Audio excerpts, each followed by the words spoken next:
Dnes si ukážeme správne používanie tohto Brow Glue od značky Beautiful Brows and Lashes. Toto Brow Glue výborne spolupracuje najmä v kombinácii s lamináciou obočia. Ja preferujem pracovať s týmto Brow Glue pred make-upom, ale je to na vás. V prvom rade je veľmi dôležitá starostlivosť o laminované obočie. Ráno, keď vstanete a umiete sa, je dôležité, keď je obočie vlhké a podajné, aby ste si ho pekne prečesali. Na rehydratáciu a výživu obočia je skvelá táto báza. Je na myhalnice aj obočie a môžete ju používať ráno, večer alebo takto pred make-upom.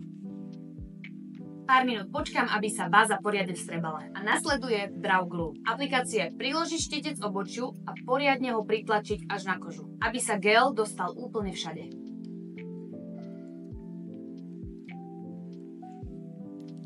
Vôbec nevadí, ak sa vám gel dostane nielen na kožu, ale aj do okola obočia. Pritlačiť, potiahnuť. Pritlačiť, potiahnuť. Pritlačiť, potiahnuť.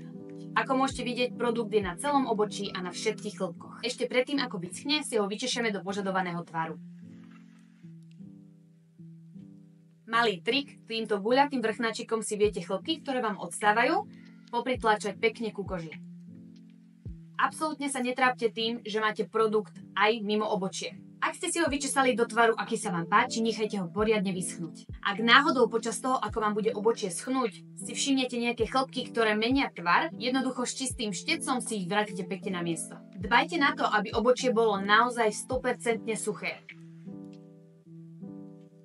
Teraz si môžete očistiť jeho okolie. Ako môžete vidieť, keď sa zamračím, vidno, že ten gélik nemám iba na obočí, ale aj v okolí. Na to vám stačí jednoducho voda a vatový tampónik. No a jednoducho tam, kde lepidlo nechcete mať, zotriete touto vatovou tyčinkou. Nezabúdajte, že musí byť mokrá. Ak sa trošku zamračíte, vtedy sa vám ukážu tie najviac hrubé nánosy gelu, ktorý si viete dať dole navlhčeným tampónikom. A tu môžete vidieť rozdiel neočisteného obočia a očisteného obočia. Tak a máme hotovo. A teraz je dobrý čas na make-up, keďže môžeme cez obočie prechádzať aj štecom, bez toho, aby sa akokoľvek pohlo. Môžete vidieť, že moje obočie sa absolútne nehybe, keď už idem aj do jedného, aj do druhého smeru a takisto aj na dotyk. Dúfam, že vám toto video pomohlo a ahojte.